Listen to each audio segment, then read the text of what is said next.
Above the pitch-black waters of the Red Sea, an MQ-9 Reaper drone cut through the midnight air like a silent predator. Miles below, the coastline of Yemen shimmered faintly with isolated fires and dim lights from scattered villages. The drone's sensors scanned for hostile activity, streaming live data to a command center thousands of miles away. Aboard the USS Thomas Hudner, a Burke-class destroyer stationed in international waters, intelligence officers monitored the feed with silent intensity. The mission was standard: surveillance and reconnaissance. But the air felt heavy tonight, an electric tension that seasoned crew members didn't ignore. Lieutenant Commander Jake Holloway stood at the operations console, his eyes fixed on the drone's infrared stream. A veteran of multiple deployments, Holloway had a sixth sense for danger, and tonight every instinct in him was flaring. The Houthis had been unusually quiet for the past week, and in this region, silence didn't mean peace, it meant preparation. Somewhere in those rugged hills, something was stirring. Suddenly, the screen flickered. A surge of static disrupted the visual. Then, black. "We lost the feed," a technician called out. Holloway leaned in. "Is it the satellite link?" he asked. The technician shook his head. "Satellite is clean. Something took the drone out." Seconds later, a flash alert hit the system. Satellite infrared imagery confirmed a mid-air explosion above northern Yemen. The drone was gone, destroyed. Holloway's jaw tightened. "Log it, notify CENTCOM, and put every combat system on standby."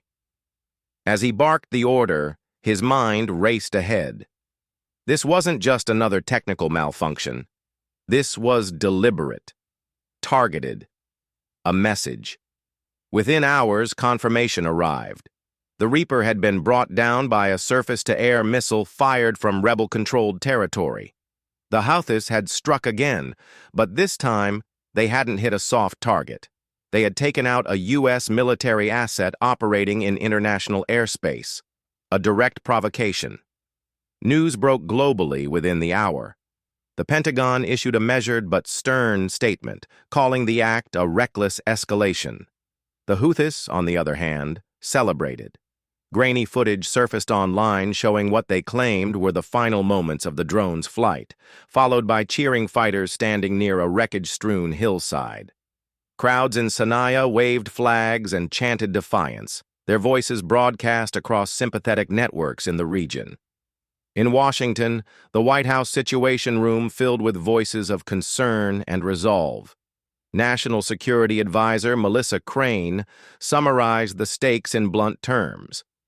"They didn't just shoot down a drone, they challenged our freedom of operation. If we do nothing, we invite more." But a measured response was necessary. The U.S. wasn't eager to deepen involvement in Yemen, especially given the regional powder keg and the threat of Iranian intervention. Yet for Rear Admiral Richard Kane, commanding the Naval Task Force in the Red Sea, the challenge was immediate. He had to ensure the safety of U.S. assets while preparing for a potential escalation. "We're not going to start a war over a drone," he told his staff. "But we're damn well not going to let them think they can shoot us with impunity." Back aboard the USS Thomas Hudner, Holloway stood on the bridge, watching the dark horizon. The moonlight glinted off the ocean's surface, and the ship's radar hummed steadily. But the stillness was deceiving. Beneath the surface of diplomatic words and strategic calculations, a response was already being shaped. Unmanned systems were retasked. Intelligence satellites reoriented. Submarines shifted into new positions. And somewhere deep within a secure facility in Qatar, analysts were poring over thermal signatures and missile trajectories to pinpoint exactly where the launch had come from. The Houthis had made a calculated move. Perhaps they believed the U.S. would hold back, wary of sparking a larger conflict. Perhaps they were counting on political fatigue or diplomatic inertia. But what they failed to understand was that they hadn't just destroyed a drone, they had challenged a doctrine, tested a red line. The U.S. had tolerated harassment of commercial shipping, even the use of drones and mines in regional waterways. But a direct attack on an American military asset changed the equation. The drone may have been unmanned, but the response wouldn't be. The crew aboard the Thomas Hudner received their updated orders: maintain station, increase perimeter surveillance, and prepare for rapid deployment of countermeasures. Holloway reviewed the orders in silence, then handed them back. "They picked a fight," he muttered. "Now they're going to find out just how badly they've miscalculated." The ship's combat systems officer ran a quick diagnostic on missile batteries and CIWS systems. Every sailor knew what those checks meant. Tension ran like current through the steel, hull of the destroyer. They weren't on the offensive yet, but they were close. As the night deepened, a new feed began streaming into the operations center. This one from a stealth drone already en route to the location where the MQ-9 was lost. The visuals were grainy, but clear enough to reveal the outline of a SAM launcher being quickly dismantled and hidden beneath a decoy farming structure. Someone was trying to cover their tracks, but they were too late. The Reaper was down. But its cameras, its data link, its final moments had already told the story. The coordinates were logged, the perpetrators identified, the first domino had fallen. And in the war rooms and bridge decks, now humming with quiet determination, a single unspoken truth became clear. The Houthis had made a fatal mistake, and the hammer was about to fall. Aboard the USS Dwight D. Eisenhower, flagship of the U.S. Navy's carrier strike group in the Red Sea, Rear Admiral Richard Kane leaned over the digital operations map glowing in the command center. The coordinates of the downed MQ-9 Reaper pulsed red, and around it, a rapidly tightening noose of U.S. aerial assets and naval surveillance formed a silent circle of intent. The message had been sent and received. Now it was time to respond. Kane turned to Captain Elena Marsh, the Eisenhower's commanding officer, a sharp-minded leader known for her cool nerves and tactical creativity. "This isn't going to be some proportional warning strike," he said quietly. "We're not here to send a message. We're here to make it unmistakably clear. If you take a shot at us, we'll bury you in the reply."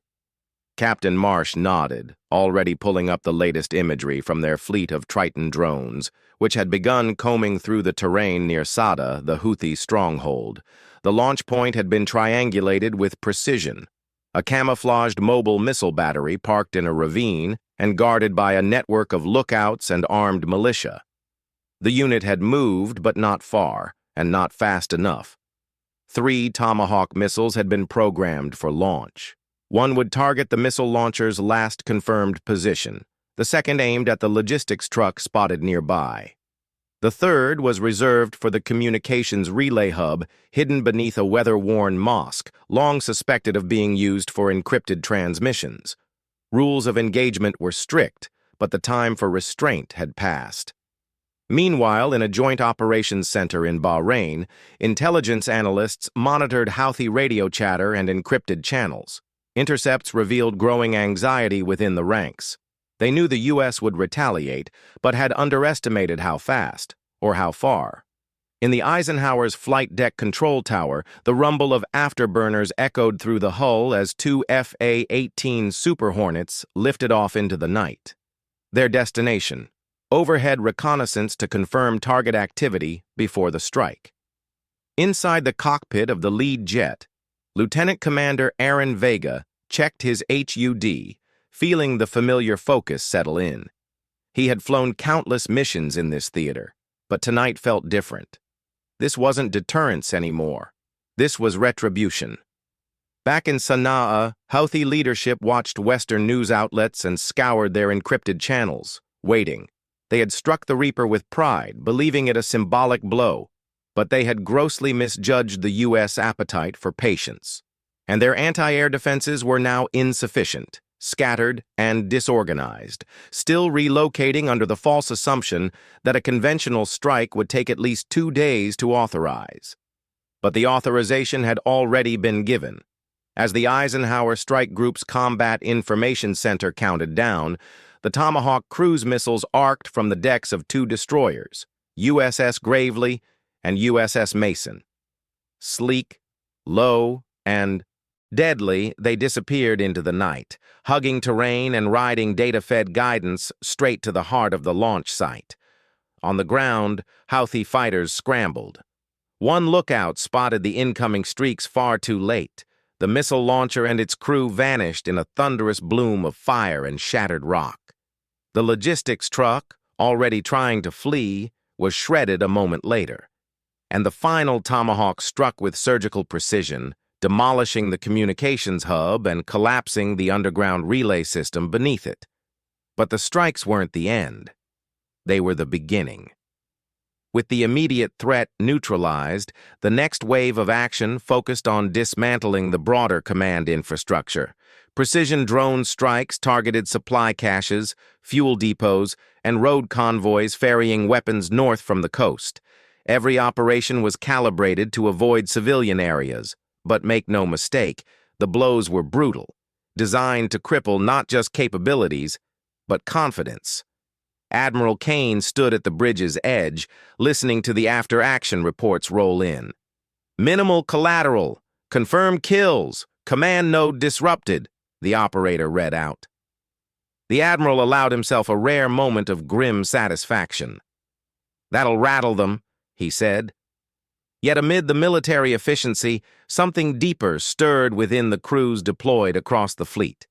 A realization that this wasn't an isolated skirmish. The Houthis weren't simply testing U.S. resolve, they were dragging a regional insurgency into direct confrontation with a global superpower, and it was escalating.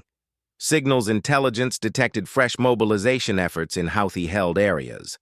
Iranian-backed advisors had begun appearing again in intercepts. Weapons shipments believed to have slowed now resumed. And online, a surge in anti-American rhetoric pointed to one undeniable conclusion. The strike hadn't ended the fight. It had ignited something larger. Captain Marsh reviewed the final mission footage, watching the moment the last missile detonated on target. Her eyes lingered not on the explosion, but the infrared flash of what looked like vehicles attempting to flee moments before impact. "They'll rebuild," she said quietly. "They always do. But this time, they won't forget." She handed the tablet back and turned to the operations staff. "Increase air patrols. I want another drone up in 20 minutes. We're not letting them regroup." As the USS Eisenhower continued its slow, steady patrol, its systems scanning the skies and seas for the next sign of conflict, the full weight of the moment pressed on every soul aboard. The Houthis had destroyed a drone, thinking it would go unanswered. What they got instead was a hammer strike, and the battle lines, once blurred in shadow and distance, were now sharp as steel.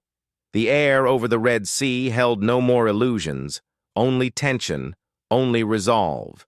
The next move would be the enemy's, and the fleet was ready. The silence that followed the strikes was deceptive. From the command deck of the USS Eisenhower, Rear Admiral Richard Kane knew that retaliation wasn't just possible, it was inevitable. The Houthis had suffered a decisive blow, but insurgencies didn't collapse after a single hit. They adapted, learned, and struck back from the shadows. As the carrier sailed under the cloak of darkness, its radar sweeping the horizon in cold loops, the real test was only beginning. Captain Elena Marsh stood by the situation table, watching new satellite feeds refresh every few seconds. A storm of encrypted transmissions had erupted from deep in Houthi territory, short bursts of signals bouncing across relay points, followed by sudden radio silence. It wasn't chatter, it was coordination. Something was coming. Back in the Combat Information Center, a warning flare appeared on the screen. A high-speed object rising from the Yemeni mainland. Then another, and another. "Multiple ballistic launches, likely anti-ship variants," the sensor officer confirmed. The crew moved as a single, well-oiled machine. This wasn't panic. It was precision. Within seconds, The Aegis combat system aboard USS Gravely and USS Mason came alive.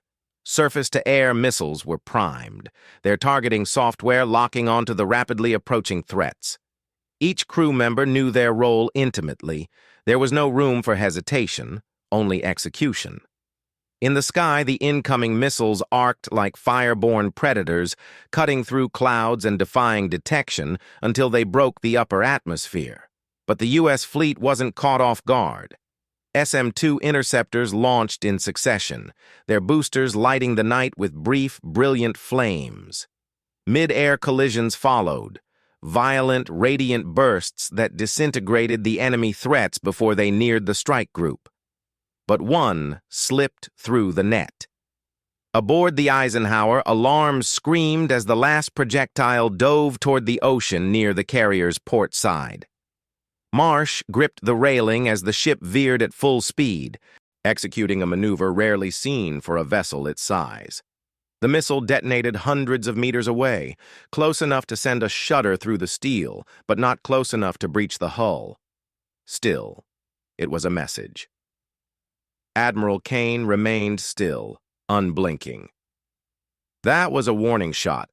Aimed to scare. They're probing our defenses. Captain Marsh exhaled slowly. Then let's show them what fear really looks like. The counterattack plan had already been sketched earlier, held in reserve for this exact moment. It was codenamed Operation Talon Rain. It involved not just cruise missiles, but an orchestrated air campaign supported by stealth drones and allied naval assets in the region. From the flight deck, 4 F-35C Lightning IIs roared into the sky, escorted by growlers designed to jam enemy radar and communications. They weren't just going after launch sites now, they were targeting infrastructure, roads used for weapons transport, radar stations, underground bunkers long believed to house Iranian-supplied hardware. In the cockpit of one F-35, Lieutenant Commander Vega tightened his grip on the controls. His screen showed the target coordinates, a heavily fortified facility on the outskirts of Al Jauf. Intel indicated it was used for missile assembly and storage. The Reaper that was shot down days earlier had captured its exterior. Now it was time to make sure it never launched again. With pinpoint accuracy, the jets unleashed their payload. Laser-guided bombs pierced reinforced concrete, igniting massive explosions that tore through munition stocks and sparked secondary detonations. Ground tremors were felt miles away. The shockwave rippled across the insurgent network. Inside hidden bunkers and hillside encampments, leaders who once operated with impunity now faced the sobering reality of American reach. Back at sea, a Triton drone captured the unfolding chaos from 50,000 feet, beaming it live to the strike group and CENTCOM. The footage showed not only destruction, but retreat. Vehicles scattered, fighters abandoned launchers. What was once bold aggression had turned into disorder. The mission's success did not breed celebration. It brought focus. On the Eisenhower, the crew knew the cycle wouldn't end here. They had struck hard, but the theater had changed. The Red Sea was no longer a buffer zone. It had become a front line. Admiral Kane addressed the crew over intercom. Today, you stood between chaos and control. You held the line.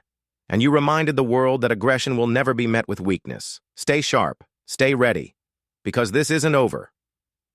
Far away on a dusty hilltop near Sada, a surviving Houthi commander watched the plumes of smoke rise in the distance. His expression was unreadable. They had underestimated their enemy. Again. But something behind his eyes said they would not stop. And aboard the Eisenhower, Captain Marsh returned to the command deck, her voice calm but firm. Plot a new patrol route. I want full air coverage. Let them know we're still here. As dawn approached, the sea remained calm, but beneath the stillness lay the pulse of rising conflict. The U.S. Navy had responded with strength and precision. The Houthis had drawn blood and paid the price. Yet both sides knew this was no longer a series of isolated events. It was a new chapter in a long war, one where every decision could reshape the balance of power in the region. And as the sun rose over the Red Sea, so did the tension, thicken the air like fog before a storm. The next move would come soon, and when it did, the fleet would be ready.